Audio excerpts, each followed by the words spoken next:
Somewhere in Normandy, in the second week of July, 1944, a German intelligence officer sat down with two documents that should not have been possible at the same time. The first document was a battlefield casualty report. It named an American infantry battalion, one of the units the Wehrmacht had engaged along a hedgerow line the previous week. The numbers in that report were not small. Over the course of several days of close combat in the Bocage, the battalion had taken losses severe enough that, by German calculation, it should have been combat ineffective. Pulled back, refitting, out of the fight for weeks, possibly longer. That was the standard arithmetic of attrition. You hit a unit hard enough, it stops being a unit. It becomes a problem to be organized, replaced, reconstituted.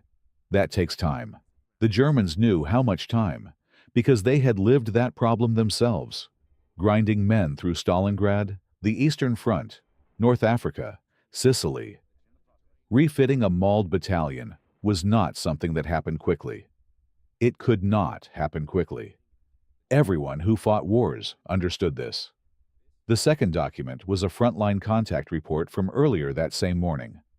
The same battalion designation was there. Active, forward, making contact. The officer looked at both documents again. The dates were not wrong. The unit identification was not wrong. Somehow, the Americans had put a battered battalion back into the line. Not after weeks, not after a month of reorganization behind the lines, but within days. He was not the first German officer to see something like this in Normandy. He would not be the last. And none of them, at first, had a satisfactory explanation for what they were reading. This episode is not really about American courage. It is not about the quality of individual soldiers, or the firepower of a particular weapon system, or any single battle won in the hedgerows of France. It is about a machine built before the first American boot touched the Normandy beach. A machine that ran on requisition forms, cargo manifests, liberty ships, railroad cars, depot rosters, and the organized movement of hundreds of thousands of men across an ocean. On a schedule designed specifically to keep American combat power from shrinking, even as it bled. The Germans had a doctrine built on attrition. Wear down the enemy fast enough, and the enemy stops coming. It had worked against them on the Eastern Front when the Soviets absorbed staggering losses. It had worked as a logic of war for a century. The fundamental assumption behind attritional strategy is that a force hit hard enough will need time to recover. And that time is the window where you press, counterattack, consolidate. What German commanders discovered after Normandy, slowly, then all at once, was that this window was not opening the way they expected. American units were absorbing losses and continuing forward at a rate the Germans had no industrial infrastructure to match, no logistical pipeline to replicate, and, critically, no doctrine prepared to fight against. What follows is an audit of that machine. How it was built, how it ran, what it cost the men inside it, how it nearly broke in the autumn of '44, and why, in the end, it was the quiet pipeline more than any single battle that decided the pace of the war in the West. If the part of the war that interests you is the hidden machinery behind the headline battles, the supply chains, the depot systems, the industrial pipelines that made visible victories possible, this is exactly where that story starts. Stay with it. The most useful place to begin is not with a general statement, but with a specific moment. In early July of 1944, the 29th Infantry Division, one of the American divisions that had landed on Omaha Beach on June 6th, was fighting through the Bocage south of St. Lo. The terrain was miserable. The hedgerows of Normandy were not the decorative field borders that photographs made them look like from the air. They were earthen walls, sometimes 2 meters high, densely packed with root systems and vegetation, forming a labyrinth of compartments that neutralized American advantages in armor and artillery and reduced combat to a series of grinding, bloody, room-by-room clearances. The Germans had defended this terrain for years.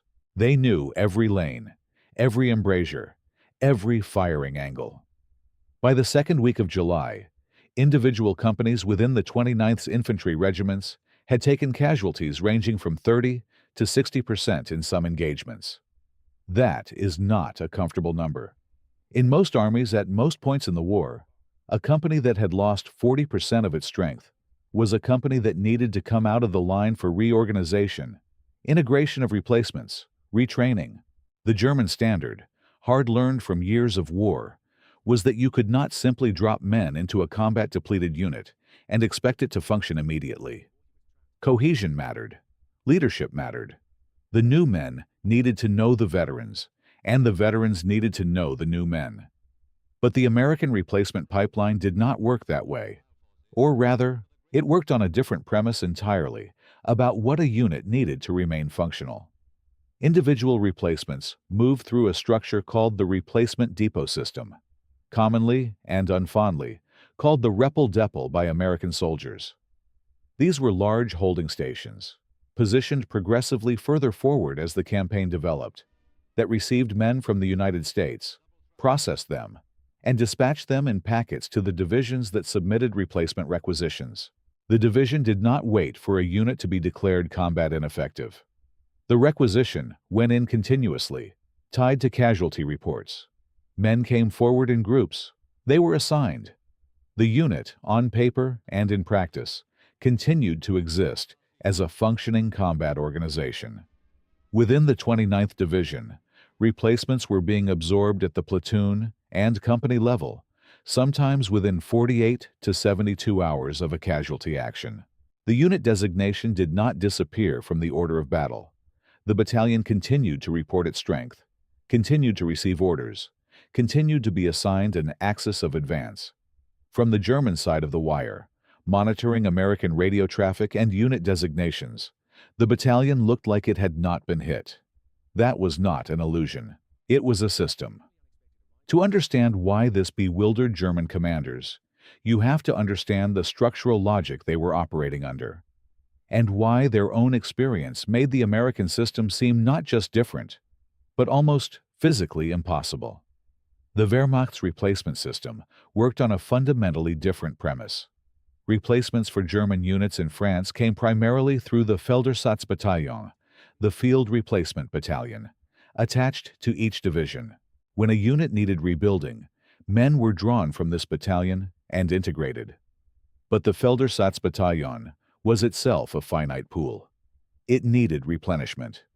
And replenishment, by the summer of 1944, was moving through a pipeline that had been under pressure since Stalingrad.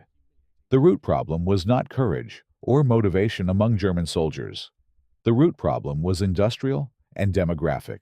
Germany had been consuming its trained military manpower at a rate that the Reich's population base and training infrastructure could not indefinitely sustain. By mid-1944, German divisions were already being sent into combat understrength. The Wehrmacht's table of organization for a full-strength infantry division called for approximately 17,000 men. Many German divisions in Normandy were fielding 10,000 or fewer before the battle even began. The 15th Army divisions that moved into the Normandy battle area were sometimes operating at 60% authorized strength before the Americans and British finished crossing the beaches. This meant that when German planners looked at the American rate of replacement, they were looking at it through a lens of scarcity. Their own system could not move replacements to a depleted battalion within 48 hours because the men were not there in the numbers required, because the transportation network was being attacked by Allied air power, because the training pipeline was already strained, and because the strategic reserve that Germany had husbanded for a counter-landing response was being drawn down to plug gaps in Normandy that were not supposed to exist.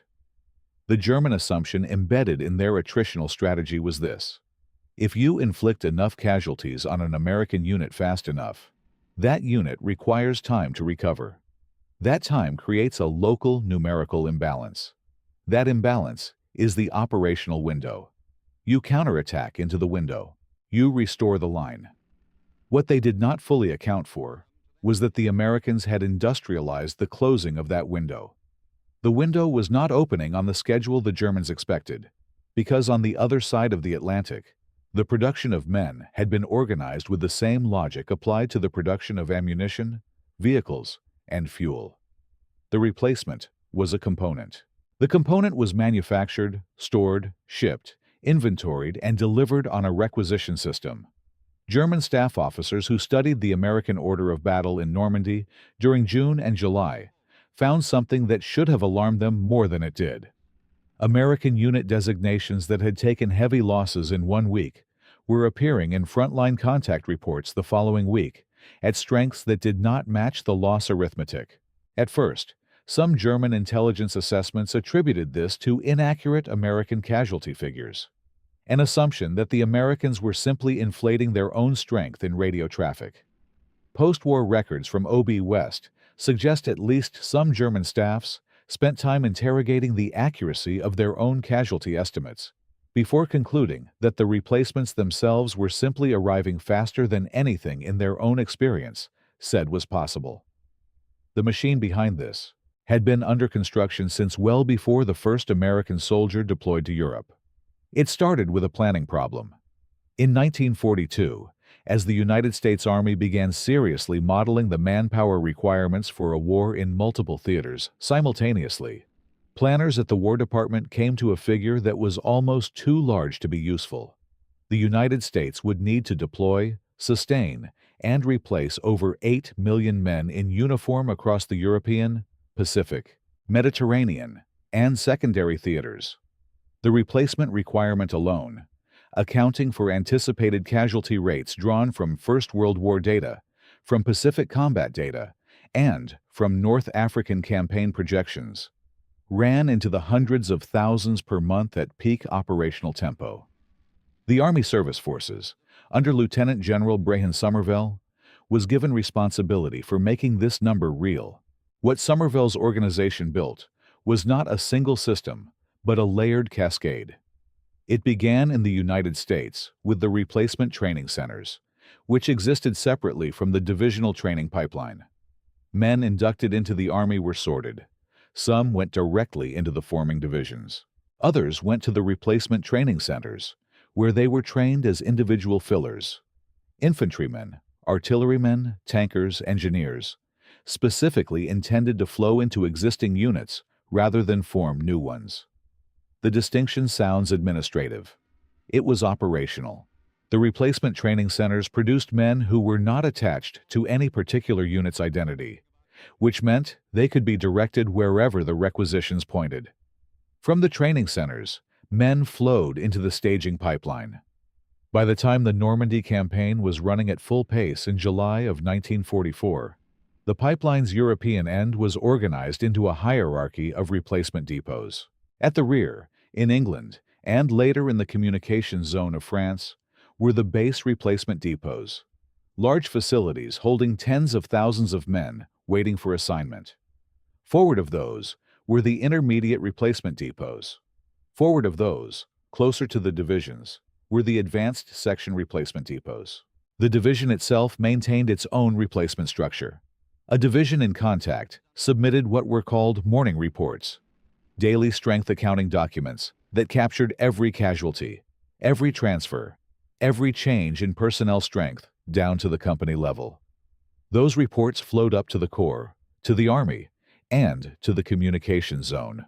The replacement requisition, essentially a formal request for a specific number of men in a specific military occupational specialty, was generated almost automatically by the shortfall numbers in the morning reports. The men were already in the depots. They moved forward.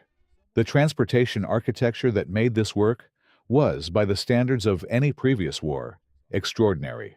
Liberty ships, the mass-produced cargo vessels built in American shipyards at a rate that peaked at over 2 per day by mid-1943, were carrying not just ammunition, vehicles, and fuel across the Atlantic, but men. After the capture of Cherbourg in late June of 1944, the port was put back into operation by American engineers faster than German demolition teams had planned. By August, Cherbourg alone was handling a substantial fraction of the ETO's supply and personnel throughput. The Red Ball Express, The improvised truck convoy system established in late August to move supplies forward to the rapidly advancing armies was carrying fuel and ammunition, but the men themselves were moving on a parallel rail and truck network that kept the replacement depots stocked. The numbers, at full operational tempo, were staggering in their specificity. In the month of August 1944 alone, the European Theater of Operations Replacement System processed and forwarded tens of thousands of individual replacements to units in contact. When a division lost 200 men in a week of hard fighting, the requisition system generated a response within days. The men came forward. They were absorbed. The German Army's logistical system, for all its operational sophistication at the tactical level, had never been designed for this kind of industrial throughput. The Wehrmacht was built to fight fast, decisively, and to end wars before attrition became the decisive variable. The American system was built on the opposite premise: that the war would be long, that attrition was inevitable, and that the side which could replenish faster would eventually prevail on the simple arithmetic of available combat power. For me, this is where the story stops being about hardware entirely. Every conversation about American power in the Second World War eventually gets back to tanks, artillery, air superiority, the visible instruments. What tends to get left out is that all of those instruments depended on a prior system: the organized movement of human beings at industrial scale across an ocean. Without the replacement pipeline running, the tanks sit still. The artillery has no crews. The infantry battalions go hollow. The machine behind the machine was men, managed like components, which is uncomfortable, but which is also why it worked. German commanders noticed the pattern across the summer of 1944, though their ability to articulate exactly what they were seeing was constrained by the very scarcity that limited their own replacement capacity. Field Marshal Gerd von Rundstedt, the German commander-in-chief west for much of the Normandy campaign, commented in post-war interrogations that the American capacity to maintain forward combat strength, despite continuous engagement, was one of the campaign's most significant operational facts.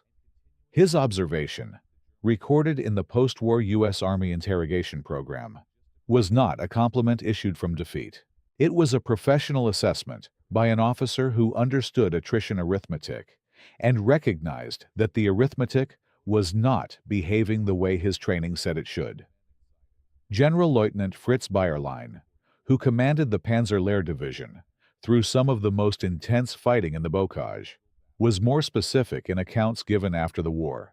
His division, one of the best-equipped German armored formations committed to Normandy, suffered devastating losses during the Allied breakout operations in late July. What struck him was not just the weight of American fire, but the continuity of American pressure.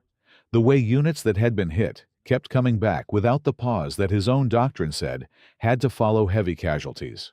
Later accounts from Panzer-Lehr survivors indicate that German tank crews and infantry began to develop an informal operational assumption that American units would reappear sooner than German units in comparable condition, an assumption they had to build into their own planning. German intelligence, the WWII officers at Corps and Army level responsible for assessing enemy order of battle, attempted through the summer to map the American replacement system. What they could observe was the result: unit designations persisting in the line with strengths that seemed inconsistent with confirmed casualty data. What they could not observe easily was the system producing this result, because the replacement depots themselves were rearward, outside the range of German ground reconnaissance, and the Allied air superiority that dominated Normandy skies made visual reconnaissance of the American rear areas extremely hazardous for German aircraft. What some German staff estimates did identify, and this is recorded in captured German documents examined after the war, was that American supply operations were on a scale that had no German equivalent reference point. German logisticians who studied captured American supply documents after local tactical successes found inventories, manifests, and requisition systems that operated on a volume of material the Reich could not produce. One German logistics officer, in a document recovered by Allied intelligence, reportedly characterized the American supply organization as operating on what he called an industrial premise, the management of war as a production problem rather than a maneuver problem. That characterization, however it was meant, was accurate. The most telling indicator of German awareness came not from any single commander's statement, but from a shift in German tactical behavior, visible in Normandy by August. German counterattacks, which in their doctrine were supposed to exploit the recovery window after American units took heavy casualties, began to show signs of timing miscalculation. The counterattack designed to hit an American unit before it reconsolidated was arriving to find the unit already reconsolidated, or reinforced, or replaced. German after-action reports from this period show an increasing frequency of the phrase "the enemy recovered faster than expected," a phrase that, in any military context, signals that the foundational planning assumption was wrong. The Germans did not immediately understand why it was wrong. They kept attacking, but they were attacking against a system whose logic they had not yet fully mapped. There was a cost buried inside the machine that the German analysis never saw, and that the official American records only partially captured. The individual replacement, the man who arrived at the repple depple, was processed, assigned a unit designation, put on a truck, and dropped at a forward assembly area. Entered one of the loneliest and most psychologically disorienting situations the war produced on the American side. He arrived as a stranger. The unit he joined had its own dead, its own rituals, its own understanding of who could be trusted, which sergeant was steady under fire, which company commander could be followed into the worst ground without the men losing confidence. The veterans of a unit that had been through combat together had developed something that no training center could produce in advance and no replacement system could ship forward: a shared trust built from shared danger. When you knew the man next to you, you fought differently than when he was a name on a roster. The replacement knew no one. In the worst cases, he arrived at a platoon in which he had no time to learn names before the next engagement. In some documented accounts from veterans of the Normandy campaign, replacements were killed before the men who had been in the unit for months had learned what state they were from. This was not a secret within the American Army. General Leslie McNair, the head of Army ground forces responsible for the replacement training system, was aware of the cohesion problem.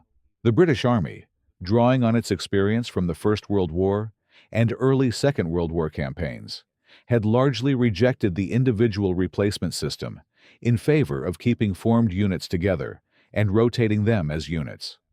The American decision to use individual replacements rather than formed unit rotation was a deliberate choice, made because the scale of the American commitment required a system that could move the maximum number of trained bodies to the maximum number of needed positions with the minimum logistical overhead of moving entire unit structures. The trade-off was cohesion. The decision acknowledged that individual replacements would suffer higher casualties initially. Studies of replacement casualties in the ETO showed elevated loss rates in the first days after assignment. It acknowledged that units absorbing high replacement rates would have degraded cohesion. It accepted this cost because the alternative, having units go hollow, losing their designation, requiring weeks to reconstitute, was assessed as strategically worse than the cohesion penalty. For the individual replacement, the experience was, by numerous accounts, profoundly isolating.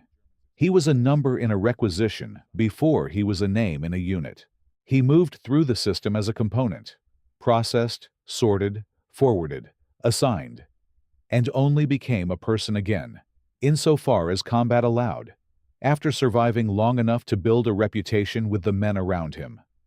This is the human face of the machine that German commanders were observing from the outside and finding impossible to counter. It was not, from the inside, a painless system. It worked. It maintained American combat power at a continuous operational level that no other army in the Western theater could match. But it extracted a specific kind of cost from the men it moved, a cost measured not in blood, but in belonging. The machine came closest to breaking in the autumn of 1944. After the Allied breakout from Normandy in late July and the subsequent rapid advance across France, the pace of which exceeded even optimistic pre-invasion planning, the logistical system that had been designed for a slow attritional campaign suddenly found itself stretched across hundreds of additional miles of advance, with a supply infrastructure that had not caught up. The immediate crisis was fuel for vehicles and ammunition for weapons. But the personnel pipeline was also under strain. The replacement depots that had been staging in England and in the Normandy beachhead had been designed to support an advance on a specific timetable. The breakout accelerated that timetable dramatically. By September, American forces had crossed the Seine, bypassed Paris, and were approaching the German border, months ahead of what the pre-D-Day planners had anticipated. The replacement depots were still feeding the pipeline, but the distance between the depots and the forward units had expanded enormously in a very short time, creating delays in the movement of individual replacements. Simultaneously, the casualty rate was not declining. Combat operations in the Hürtgen forest, beginning in September and through the autumn, were among the most brutal sustained fighting American forces experienced in the European theater. The Hürtgen, a dense, dark forest on the German border southeast of Aachen, cost American divisions casualties that strained even the replacement system's capacity. Some units were rebuilt 2 and 3 times during the Hürtgen fighting. The forest consumed men at a rate that exposed, for the first time at operational scale, the limits of how fast the pipeline could push replacements forward against the rate of attrition. By November and into early December of 1944, several American divisions that had fought through Hürtgen were being held in what were characterized as quiet sectors, not because the war was quiet there, but because they needed time the pipeline had not been able to fully provide. The system was not broken, but it was not running at the clean theoretical efficiency of its design parameters. Then came the Ardennes. On the 16th of December, 1944, the Wehrmacht launched its largest offensive in the Western Theater, the operation that Americans would call the Battle of the Bulge. 8 German armored and infantry divisions struck through the thin American lines in the Ardennes region of Belgium and Luxembourg, driving a salient deep into the Allied rear and creating the greatest crisis the American Army faced in the entire Western campaign. What followed, in terms of the replacement system's performance, was its most consequential demonstration.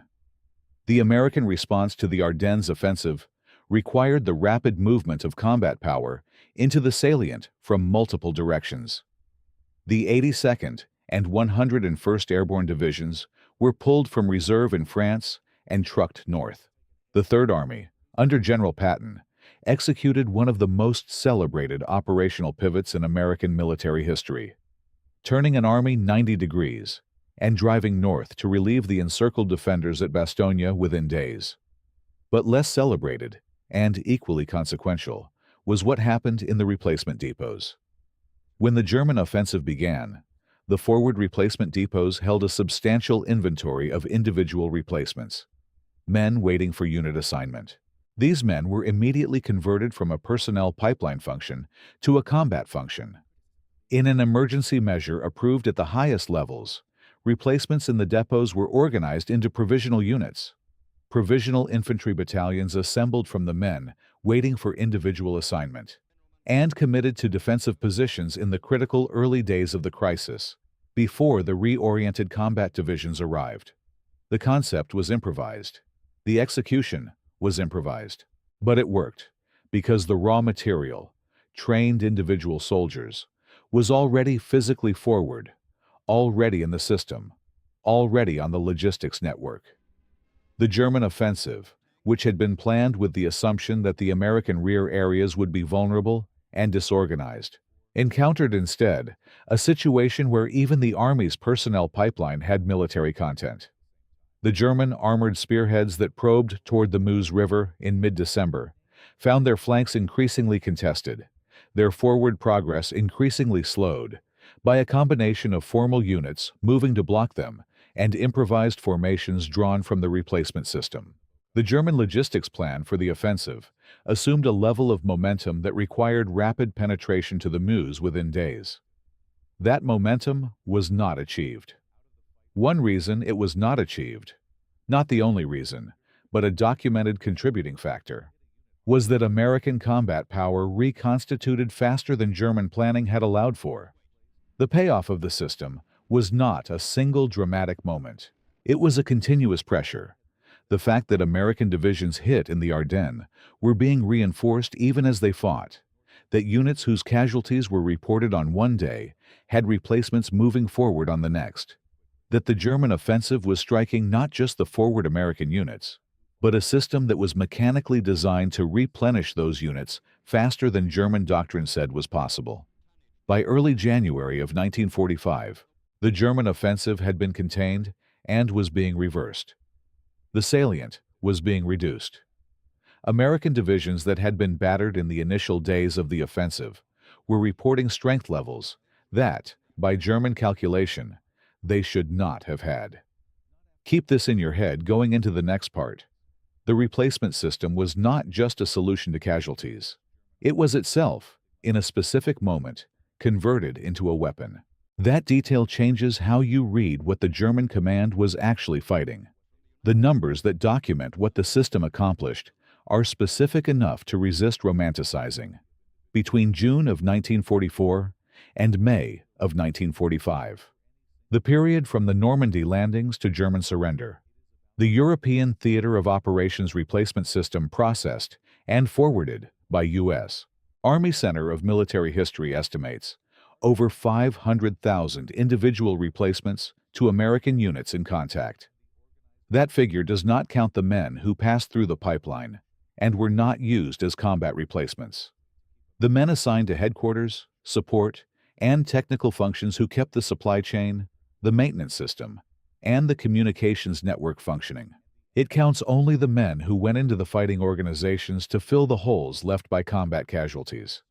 500,000 individual replacements across 11 months of sustained operations. The German army in the West, in the same period, was consuming its remaining trained manpower at a rate it could not replenish. By the autumn of 1944, Wehrmacht divisions were fielding Volkssturm, emergency militia units composed of men above standard military age, below standard military fitness, and equipped with weapons that varied from modern rifles to antique shotguns. The contrast between what Germany was putting into its frontline units in December of 1944 and what America was putting into its frontline units in the same month is one of the starkest material asymmetries of the war in Europe. In the Ardennes, the immediate improvisational use of replacement depot personnel as provisional combat troops was documented in after-action reports from both 1st Army and 3rd Army headquarters. After the crisis passed, the Army conducted an analysis of the system's performance under the emergency conditions. The conclusion, preserved in Army Service Forces records, was that the replacement pipeline's forward positioning had provided a strategic depth that the German planners had not accounted for. The men were already there. They could be used. German post-war analysis of why the Ardennes offensive failed identified multiple factors: Allied air superiority when weather cleared, logistical overextension of the German spearheads, the resilience of American defensive positions at Bastogne and along the northern shoulder. The replacement system's role was not named as a primary factor in most German accounts, because German commanders saw its effects: units recovering faster than expected, combat power persisting longer than their attrition models predicted, without fully mapping the machine producing those effects. That is perhaps the most telling fact about the system. It was effective precisely because it was invisible from the outside. The German commanders saw American units. They did not see the depots behind those units. They saw American battalions continuing to fight. They did not see the Liberty ships crossing the Atlantic, the replacement depots in England processing men, the trucks moving forward at night, the morning reports generating requisitions, the requisitions generating assignment orders, the assignment orders generating movement. They saw the result. They did not see the machine. I'd be careful with the version of this story that makes the replacement system sound like a clean triumph of American industrial genius. The official records are real. The numbers are real. But the men inside the system, the individual replacements, left accounts of the repple depple that are much harder to read than the Army's after-action summaries.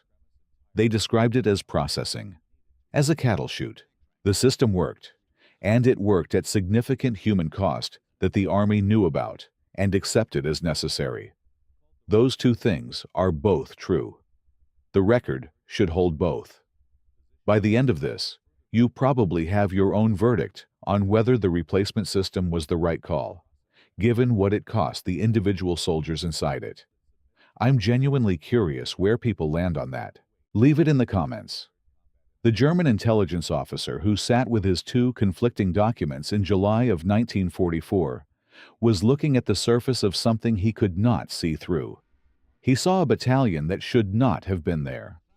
What he could not see was the Liberty ship that had cleared the port of New York 14 days earlier, the replacement depot in England, where the men on that ship had been processed and sorted, the truck convoy that had moved them forward, the company clerk who had filed the morning report, the battalion adjutant who had submitted the replacement requisition, the clerk who had matched the requisition to the available roster, the movement order, the forward assembly area, the sergeant who had pointed the new men to their foxholes.